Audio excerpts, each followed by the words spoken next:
So good morning everyone, and don't worry about your biology syllabus. I will upload the syllabus in the e-portal and I will tell it in my next class. Okay, most probably tomorrow is having your next class. So tomorrow in my class I will tell it what will be the syllabus. Most probably the 3 to 4 chapters, 4 chapters will be there, okay, from the beginning portion. So I will tell it tomorrow. Okay, Sunirmal and Ditipriya.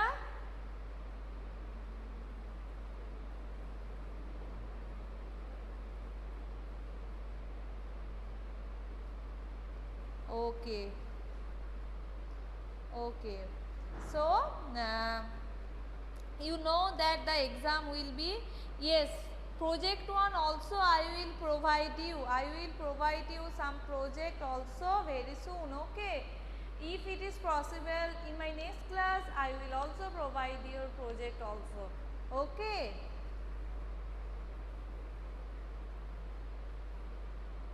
Sunirmal, I have told that in my next class I will discuss about the syllabus of your exam and project 1 also. Okay, I will provide you some project, you have to write it down and after that you have to submit it to me. Okay, and when I will tell that one, first I will provide you some topics on which you have to write it down. Now, tell me, have you started the writing of your practical? Have you checked the e-portal? Have you collected the password and ID from the school? No, Sunirmal, I will make it very hard. Okay.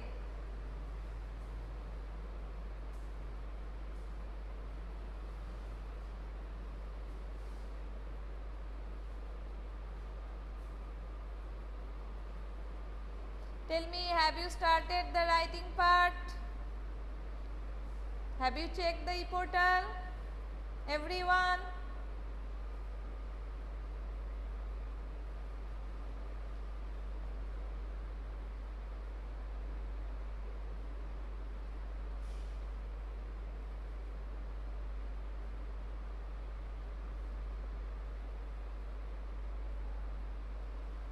So, before writing the practical, just first follow the revised syllabus.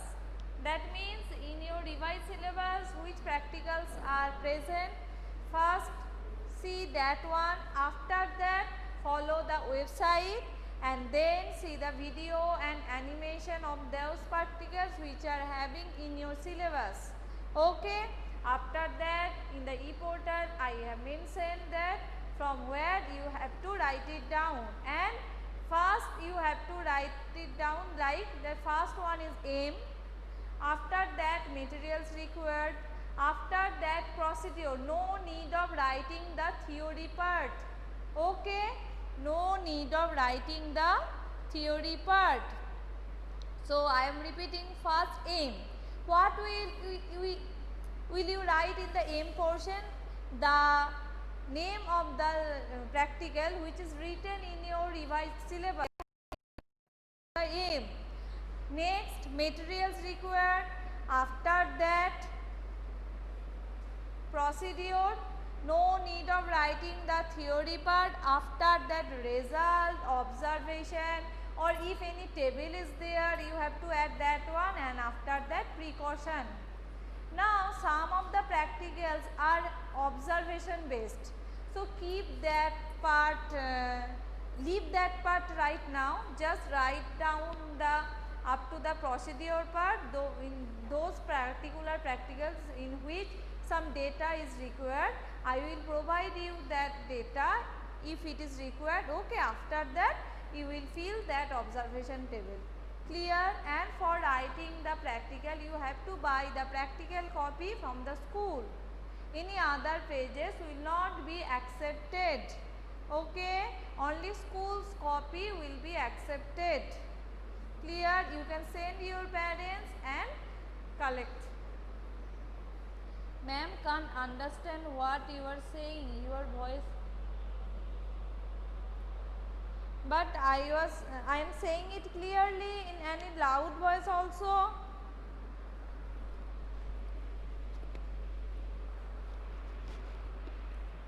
Now can you hear me properly?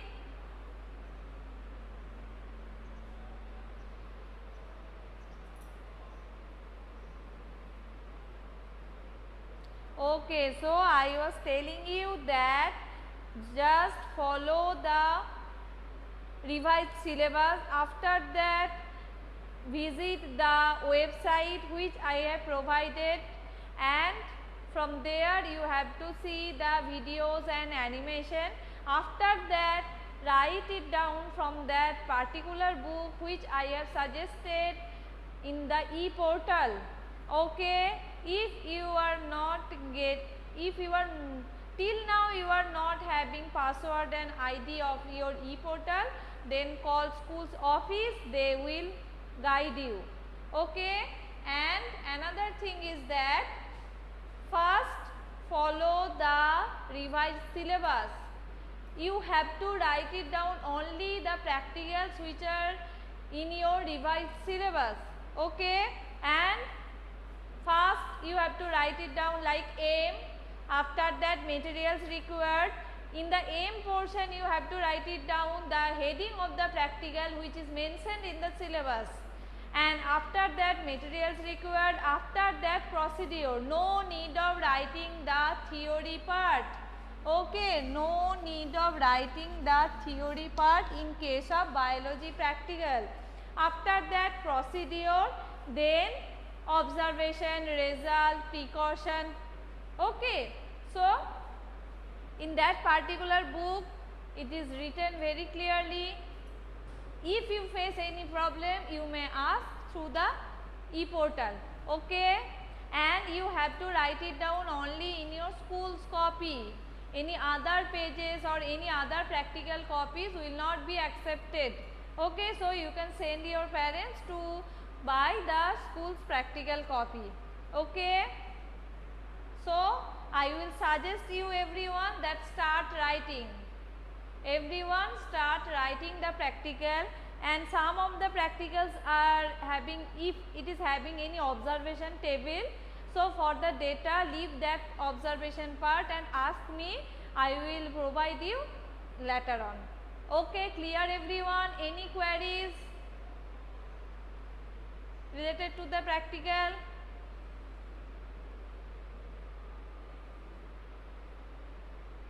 Clear everyone?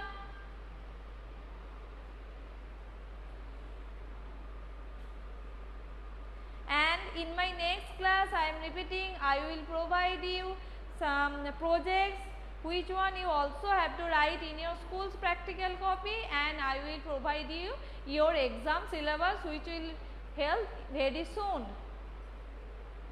Okay, so come back to your theory class. In my previous class, I have discussed about the different early experiments related to the photosynthesis. Okay, photosynthesis. What, Sunirmal? What practical you have asked? Ma'am, I have newly joined the class. I don't know what to do. You have to, I have mentioned earlier 2 times. Okay, so listen it carefully once again, and for the e-portal you have to call to the school's office. They will provide you the password and ID what is required for opening the e-portal, and from there you will search my name, and there you will get to know the what I have uploaded in the e-portal, and there I have mentioned about the practicals. Okay, so just follow that one. Clear, Vishal? Okay, and after that if you face any problem, you can ask me in my next class or through e-portal. Okay, I will try to solve all your doubts. Now come back to the theory part, that is photosynthesis in higher plants. Today I will discuss that where does photosynthesis take place. So that means the position of the photosynthesis, particularly where photosynthesis is taking place. Okay, so first if I consider a leaf, as you know that mainly in the green leaf or green parts of the plant photosynthesis is taking place, but beside the green parts there are some other parts like green stem, assimilatory roots, phylloclade, cladode, there also photosynthesis will take place. Okay, so now if we are, as we are talking about photosynthesis in higher plants, so that's why I will discuss about the leaf where mainly photosynthesis is taking place. Now if we cut the leaf or if we make a cross section, then what we will get? We will get mesophyll cells. You know the structure of the mesophyll cell. I have shown you in the class 11, and those who are new, I hope they have read in the class 10.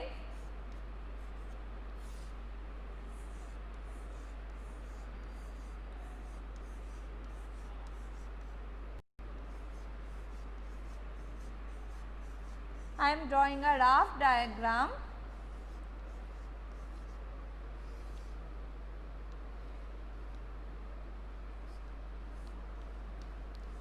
So this is a rough diagram of mesophyll cell. Ma'am, can you please give the syllabus for the assignment? Krishnendu, I have told this one so many times that I will provide that one in my next class. Okay? Just follow the class properly. So if we cut a leaf, then we will find mainly the mesophyll cell. Now what are the different parts? This one is the cuticle, this structure is called as upper epidermis, and these are palisade parenchyma, these are spongy parenchyma. And you know why these are called as palisade parenchyma and why? Because there are some air spaces present. For this it can be called as spongy parenchyma, and at the lower end it is having lower epidermis and small gaps. For the gaseous exchange, these are called as stomata. Okay, so now in that particular structure, if we want to see a large mesophyll cell in a large view, so what we will get? We will get a large sized vacuole. Why? Because it is a plant cell, and in the plant cell large sized vacuole is present. So a large sized vacuole is present, and that one is the vacuole, that one is the nucleus. And another structure I have drawn, it is a double membranous structure which is called as chloroplast. Okay, so now we can say that the mesophyll cells of the leaves, they are having large number of chloroplasts, and usually the chloroplasts align themselves along the walls of the mesophyll cells. Usually the chloroplasts align themselves on the wall of the mesophyll cell. Why? Because of getting the proper amount of incident light. Okay, so that they can get optimum quantity of the incident light.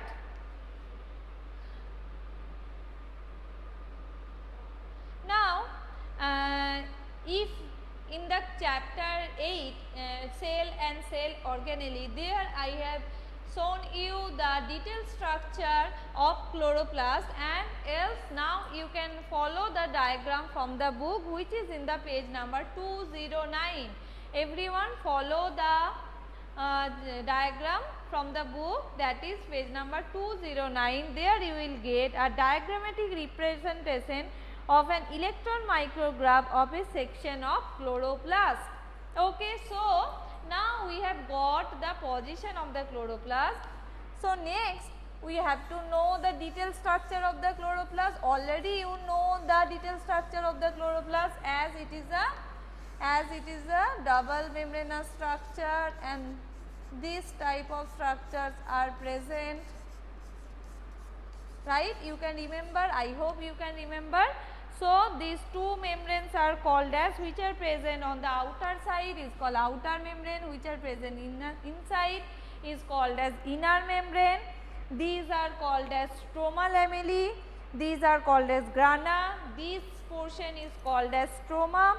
Some starch granules are present, some lipid droplets can be present, and the stack like structure is called as, this stack like a coin like structure is called as thylakoid. I hope you can remember all the parts which I have discussed in my previous class. So, now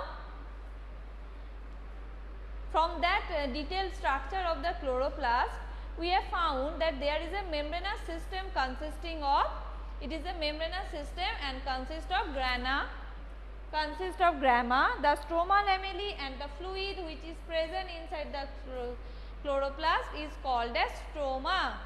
Okay, so grana, stroma lamellae and chloroplast. And there is a clear division of labor. All the structures are performing in particular functions, okay, related to the photosynthesis. Now, this membranous system, what is the function of this particular membranous system? This membranous system is helping in the trapping of light energy and also for the synthesis of the ATP and NADPH. So, first role of this system is, it is helping in trapping of the light energy and the synthesis of the ATP and NADPH. Okay. I will discuss it all this in detail when I will discuss the different reactions of photosynthesis. So, this the membrane system is responsible for these two functions, and in stroma some enzymes are present. So, some enzymatic reactions are occurring in the stroma which is helping them in reducing the carbon dioxide to carbohydrate.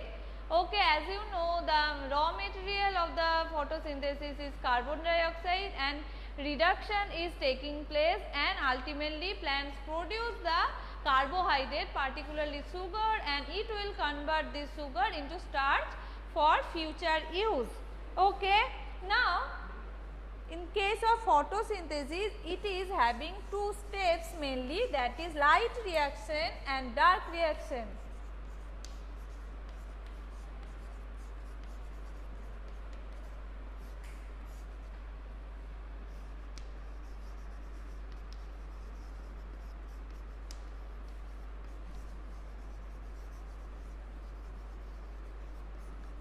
So, before that, let me show you the detailed structure of the thylakoid. So, these dots are chlorophyll, these dots are chlorophyll. Okay, so inside that thylakoids chlorophyll are present which is helping in the photosynthesis. Clear? So, now photosynthesis is having two phases which are called as light reaction and dark reaction, or you can call it the light dependent reaction or light independent reaction. Why? Because in that particular phase which occurs first, light is required, light is mandatory, that is why we can call it light dependent or light reaction, okay, or photochemical reaction is also can be called. Now, next one is dark reaction. Why it is called dark reaction? It does not mean that the reaction occurs only in dark, it means that it is light independent. Okay, so better we can use the term light dependent reaction and light independent reaction. That means that reaction can occur in the presence or absence of the light. Light is not a mandatory factor in that dark reaction. Okay, that is why its name is dark reaction. So, the products of the light reactions are mainly ATP and NADPH. As I have mentioned that they will trap the solar energy or sunlight and they will form ATP and NADPH. And in the dark reaction, what will happen? they will convert the carbon dioxide into carbohydrate. Okay. Now, next part is that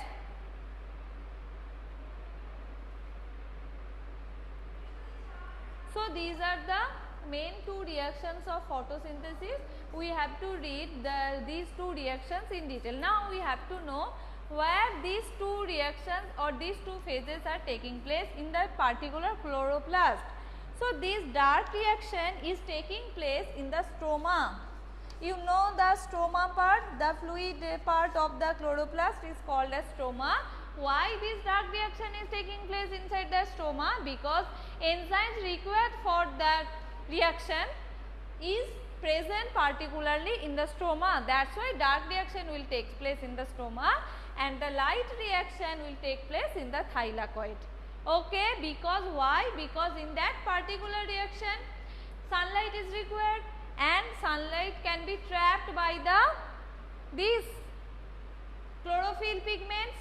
So, if the chlorophyll pigments are present on the thylakoids, so light can be trapped by the only chlorophyll. So, that is why that light reaction is taking place in the thylakoid. Clear everyone? Now, I will discuss about the photosynthetic pigments.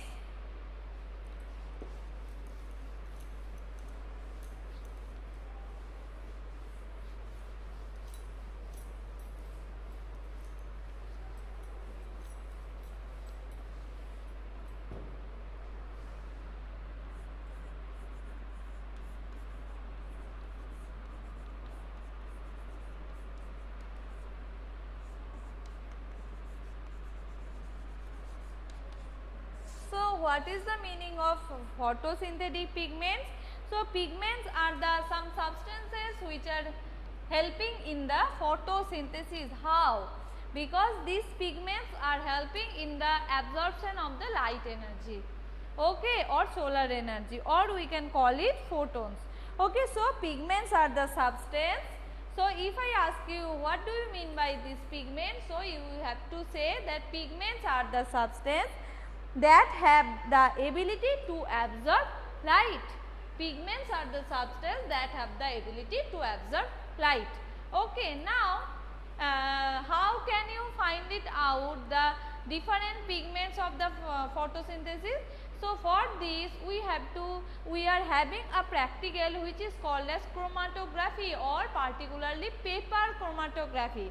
So, with the help of that chromatographic study or the chromatographic separation of the leaf pigments, we can find it out that there are different types of photosynthetic pigments can be found, because after the chromatographic separation we will find some bands with different colors that will suggest that these are the different photosynthetic pigments. Okay. Now, mainly the main photosynthetic pigment is chlorophyll. You know that one from the junior classes, that main photosynthetic pigment is chlorophyll, and chlorophyll is not a single type. It is having some types like chlorophyll A, chlorophyll B, chlorophyll C, chlorophyll D and chlorophyll E. Okay. And beside these chlorophyll there are two other chlorophyll like bacteriochlorophyll and bacterioviridin. So, these five chlorophyll A to chlorophyll E can be found mainly in the plants and algae, and bacteriochlorophyll and bacterioviridin can be found mainly in the photosynthetic bacteria. As their name suggests, bacteriochlorophyll. So, these can be found particularly in the photosynthetic bacteria. Now, before the different functions of that part, you have to know the structure of the chlorophyll. Chlorophyll is having mainly two parts. The upper portion is called as head and the lower portion is called as tail. So, in that particular head portion they are having porphyrin structure and they are having a phytol side chain. Tail is having a phytol side chain. Okay, now what is the meaning of phytoside chain? That means a long hydrocarbon chain will be present. It is a very complex structure, and in the phytol chain 20 carbons may be present, and the porphyrin head has 4 pyrrole rings. Okay, and at the center a magnesium is present. At the center a magnesium is present, and in that particular position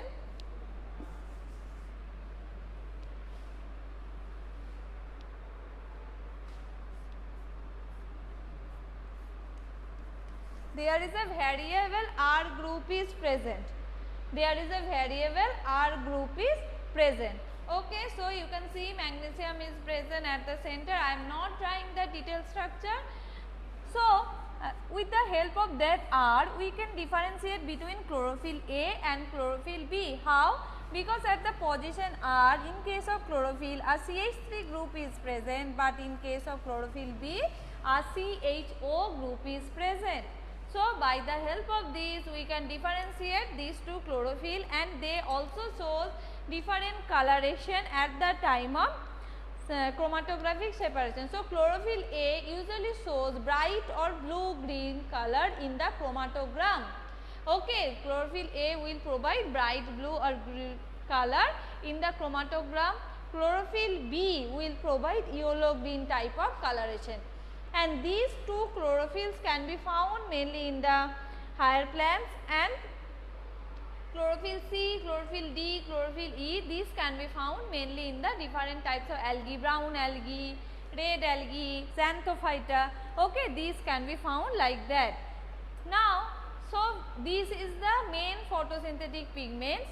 Now, beside the main photosynthetic pigments, there are some other pigments which are helping in providing the energy supply in case of photosynthesis are called as accessory pigment. Accessory pigment. So, I am providing you one name, that is carotenoids. Carotenoids. Okay. So, carotenoids mainly of two types, carotene and xanthophylls. Carotene is usually yellow-orange type of coloration, and xanthophyll shows yellowish type of coloration. Okay. So, the accessory pigments, main accessory pigments are carotenoids, and it is of two types, carotene and xanthophyll. Carotene is mainly orange type of color, and xanthophyll is mainly yellowish type of color, and the general formula of carotene is C40H56. C40H56, but in case of xanthophyll it is also the same C40H56, but oxygen will be added in case of xanthophyll. It may be O only, it may be O2, it may be O6. In the variation, with the variation of the different oxygen molecule, the different type of xanthophylls can be found. So, what is the example of carotene? We can find it in the tomato, where beta carotene can be found. That is why it shows this type of coloration. Chili, we can find that lycopene. Okay, so these two are the examples of carotene, and under the xanthophyle we will find fucoxanthin, lutein. You have read that part in previous chapter. So, these are the different two accessory photosynthetic pigments. And what are the functions of these two accessory photosynthetic pigments? These are mainly helping in to absorb different wavelengths which are not absorbed by chlorophyll. Okay, so chlorophyll will absorb a light of particular wavelengths. As you know, the VIBGYOR, okay, that is visible light spectrum. So, chlorophyll will absorb the light energy from particular wavelengths. That one I will discuss in my next class.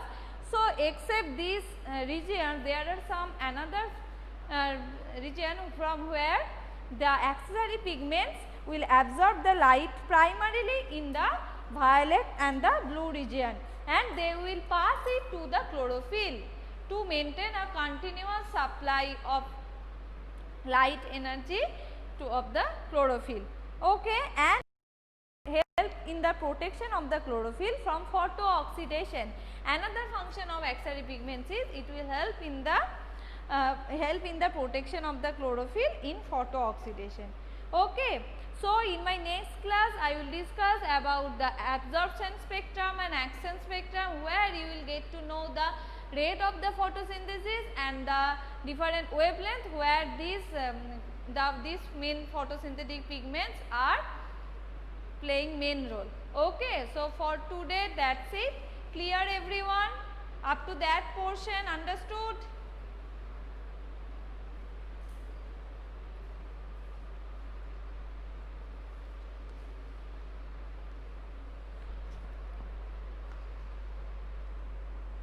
Okay, so thank you everyone and bye bye. And if you face any problem, read that part at your home, and after reading, if you face any problem, ask me in my next class. Okay, so thank you and bye bye.